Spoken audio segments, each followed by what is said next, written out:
What's up, HyperFast Nation? On this episode of the show, I sat down with an amazing guest. He has gone from 5 deals a year to 42 deals a year in just a 2-year span. He's done it by focusing on probate real estate, and he's now building a national team. Welcome to the show, Bill Gross.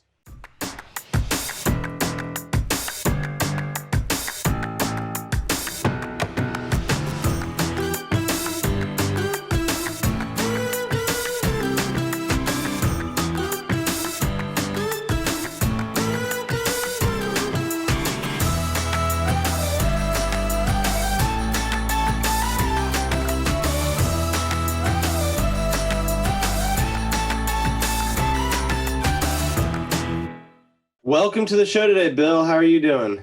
Fantastic, Dan. How are you? Living the dream here in LA. Yeah, how is it out in LA right now? Well, I mean, the weather's beautiful. The city's kind of crazy times, but when the weather's beautiful, I'm gonna go swimming here when I'm done with your interview, and business is great, so we're living the dream. Awesome. Well, I'm excited to talk about your real estate career, the kind of things that you're doing right now to help real estate agents all over as well. First, though, let's dive into your background real quick. Just tell our listeners and viewers today a little bit about who Bill Gross is and how you got to where you are right now. Sure. So I grew up in Southern California, grew up in Orange County, California, went to school at USC, planning to go to law school, but kind of got sidetracked in business. And in 1986, got into real estate, and I've been in it ever since. I've been in mortgages. I've been in real estate sales. I've been in management, ownership, as well as sales. Like a lot of people, my age, I grew up kind of thinking that promotion was going up in corporate management, and in real estate, that's probably not the case. And after doing that for about 8 years, with my second kind of dead end company, I realized I can make a lot more, building my own real estate business. So I went back in production 3 years ago. But knowing I need to focus on a niche, I got very focused in on probate real estate as my lead generation. And so here I am, 3 years, relaunched my career and do a phenomenal job on my real estate sales and building a real estate team nationally and enjoying it, really helping people learn about probate real estate and helping families. How do you generate leads and get business from probate? How does that work for the agent who's never done it or maybe looked into it but didn't attempt it? So I think it's like any other business. There's certain basic lead generation tactics. You either door knock or you phone call or you use social media. You can mail. I mean, those things are the same, but I put together a strategy that worked for me. I think you have to look at your strengths and decide how much investment of time and or money you're going to make. And relaunching, I didn't have excess capital to invest. I had to put time in. And this was pre-COVID, where I was able to go to the court every day. So my main lead generation source, after kind of investigating it for about 30 days, was going to court every day in the morning for about 3 hours. Just like an agent might door knock a neighborhood, I door knocked the court daily and met attorneys and families with estates and investors, and then turn that into a business. How can someone who's hasn't done this before, how do they get started if they want to generate leads from probate? Because just to give people background, and I saw in the notes, you've gone from like 5 deals a year just a couple of years ago to I think 42, or you'll hit 42 this year. Closed 42 sides in the last 12 months. Yeah. And from zero in 3 years. Which is amazing. Huge growth. So hats off to you. That for a lot of small deals, and I don't want to oversell it. I'm not selling anything, so I want to be honest, but it's been a fantastic income. And so I think, again, the key is, and I'm glad to answer the question on what I did. I do think that, I'm not selling a coaching program. Sometimes people go through life as a hammer and you see every prospect as a nail. And so, there are companies that sell cold calling on the phone or direct mail. I think you have to assess your market and your skills and what resources you have. So I really encourage agents, and I'm available to do a free 15-minute consult, but to devise a business plan that works for your business and your market. And so the first thing I would do is Go to your county court and see, is it open post-COVID? Some are open, some are partially open, some are closed. Second, what day is available in your market area on the county probate website? Some have a lot, some have a little, some have none. Third, can you find probate data commercially in your county? Big counties like LA, we have multiple sources to choose from. Smaller counties, less so. So you have to really assess the resources, and then what do you want to do? I think that people get into business because they look for a niche because they look for an easier way for business. Probate is not easy. I work hard every day. I only work 40 hours a week, but I work a solid 40 hours a day, 40 hours a week, and I spend about 3 hours a day in lead generation. So, but I get to do what I enjoy because I've earned that over time. When I started, I went to court every day, just like you might cold call or door knock every day. So where do you start from is I think each county is a little different.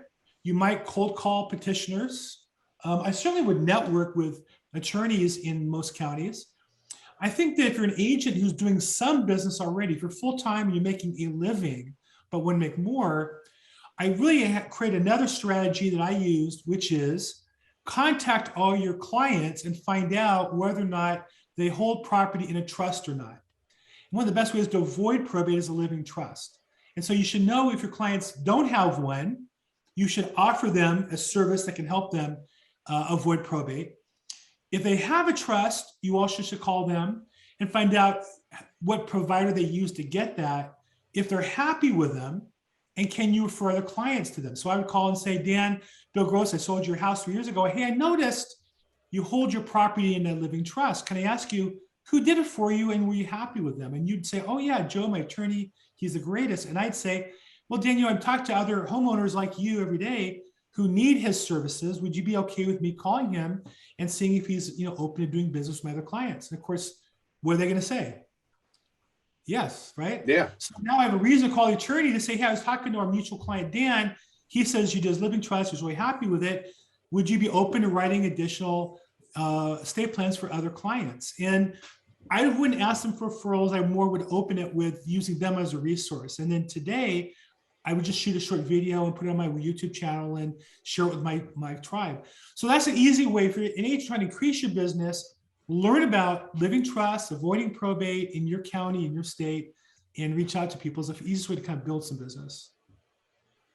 Yeah, I love this idea, and I also like how you said earlier that if what you offer is a hammer, everything's going to look like a nail, right? So this might not be for every person who's out there, but I think the overall strategy of picking a niche, yes, and offering some value to it and spending a certain amount of time per day, and it's not an ungodly amount of time. I think you said 3 hours. Was that correct? Right.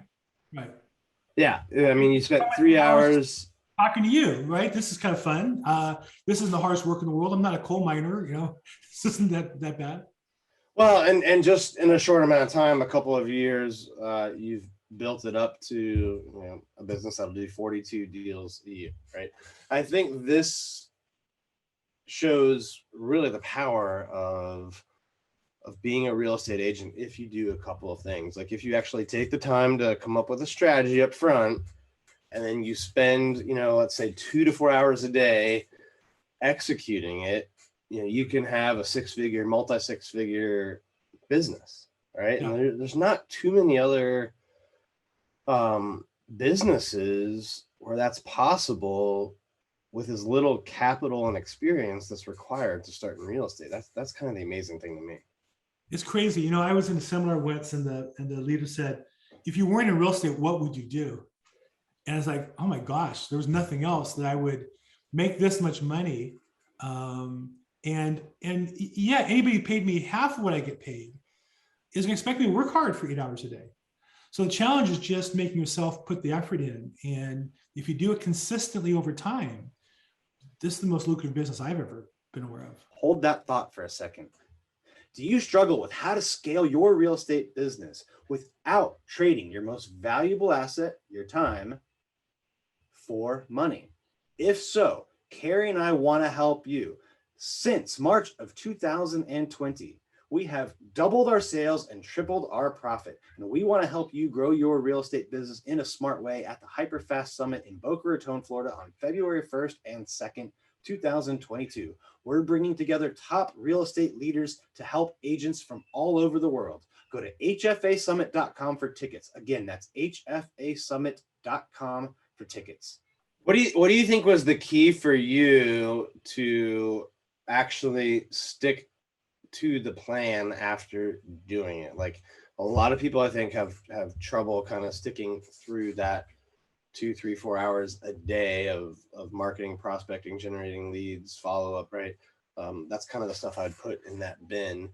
But how did you stick with it, and what would your advice be to others who are facing a challenge in that area?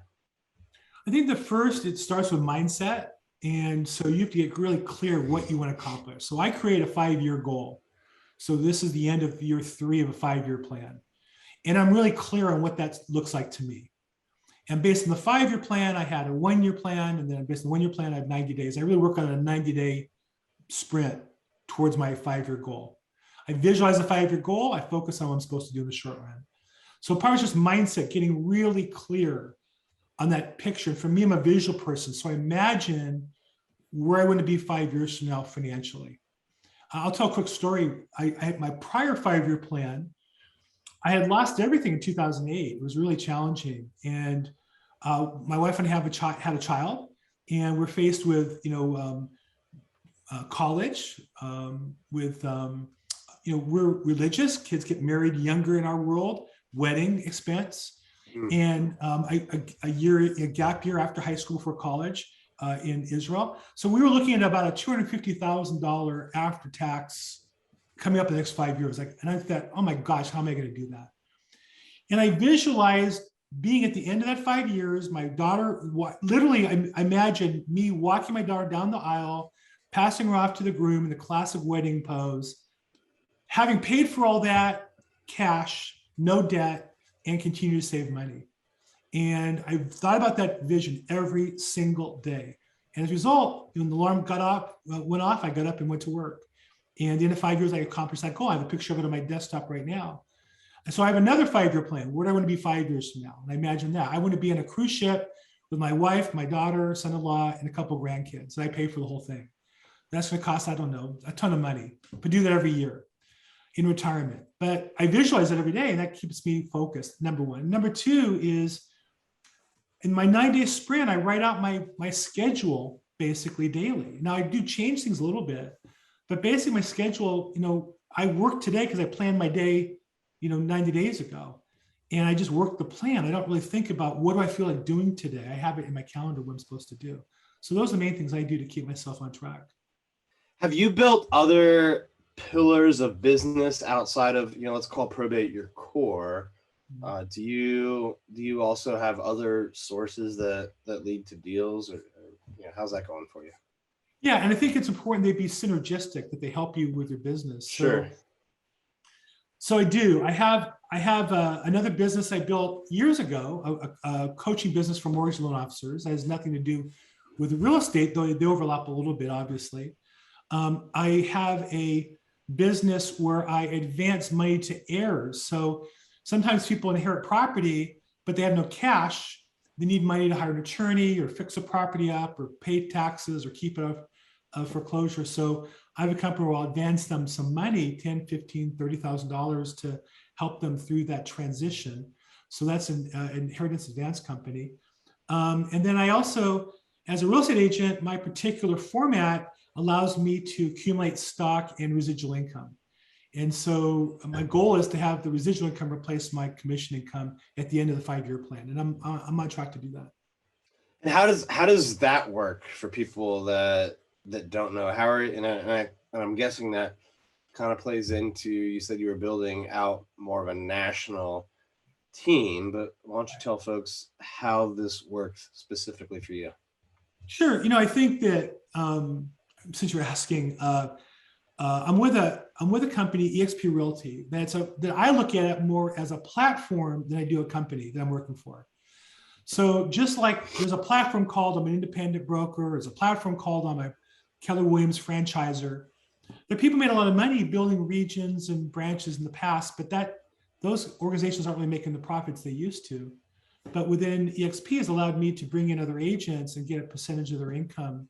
So it's just a format that what I'm doing now is helping other agents replicate what I do in other counties and helping them kind of customize a business plan for themselves, and then coordinating with different vendors and resources to help them make that launch more successful. So I've been building that steadily, and right now it's about 10% of my income.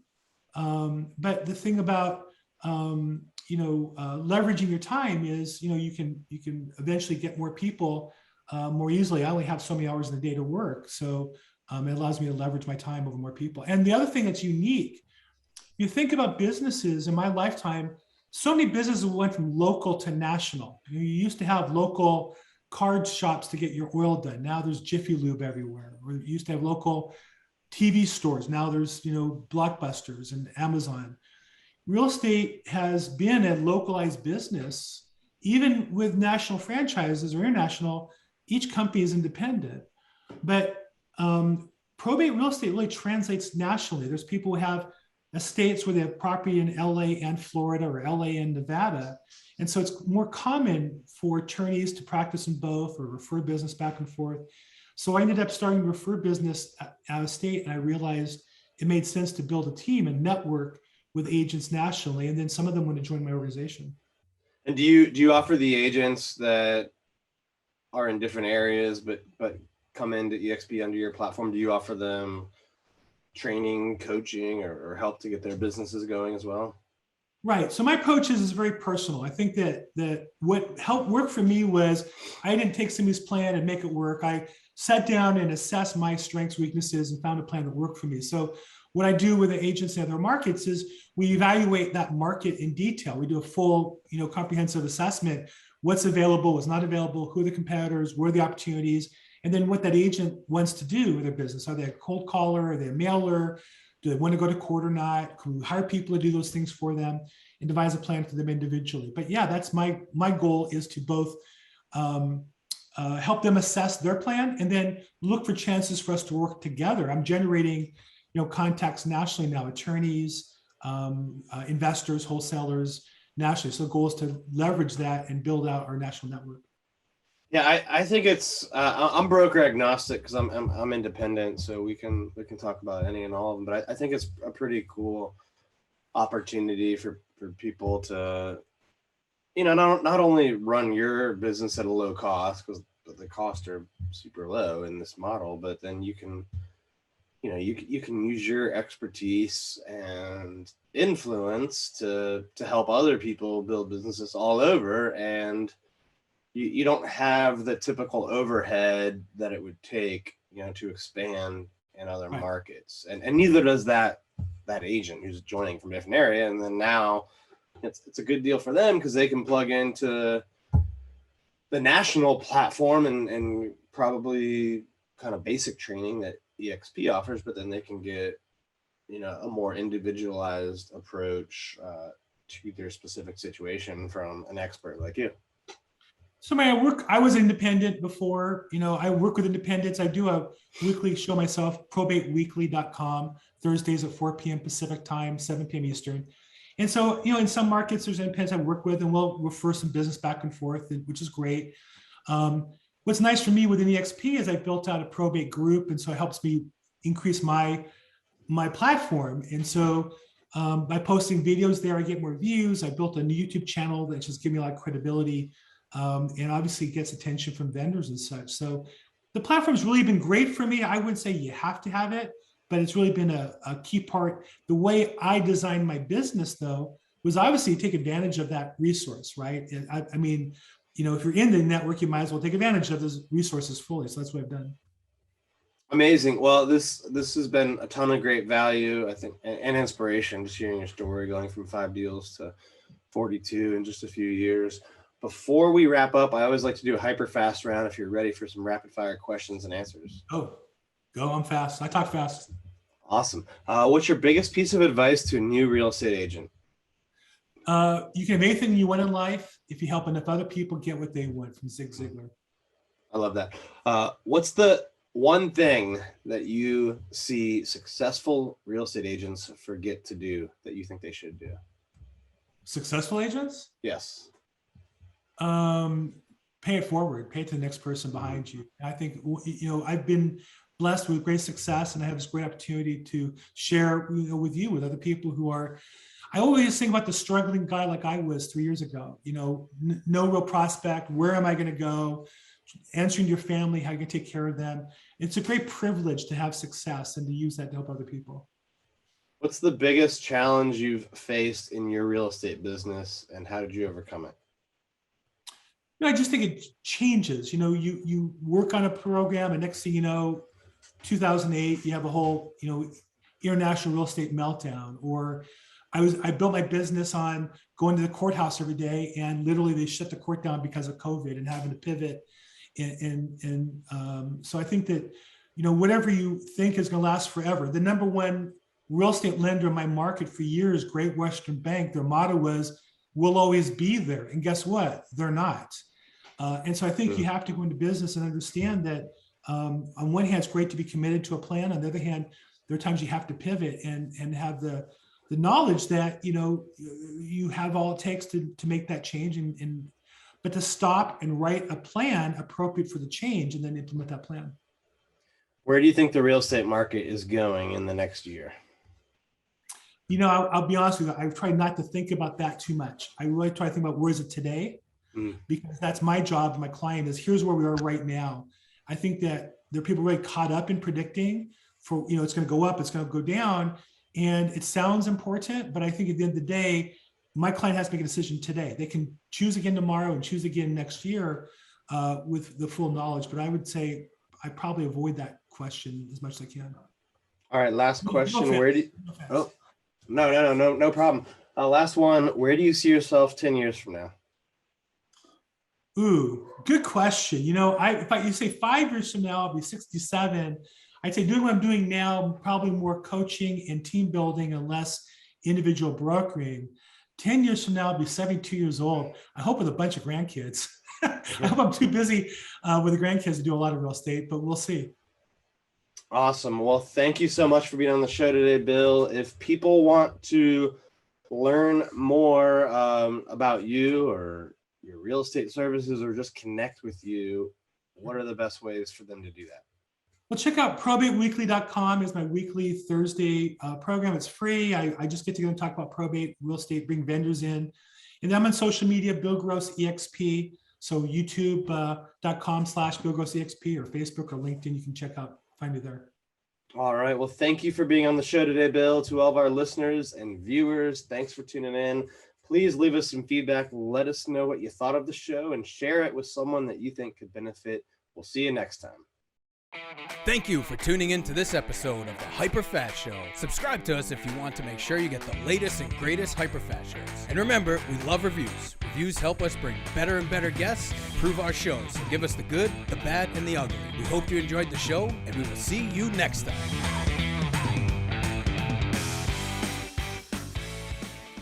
Hey guys, thanks for sticking around to the end. I hope you enjoyed that video, and if you want to see more, click right here. And if you want 100 real estate tips from my best-selling book, click right here to download them instantly. And if you're new to this channel, click below to subscribe and turn on post notifications so you don't miss out. And leave some comments about what you think on the videos.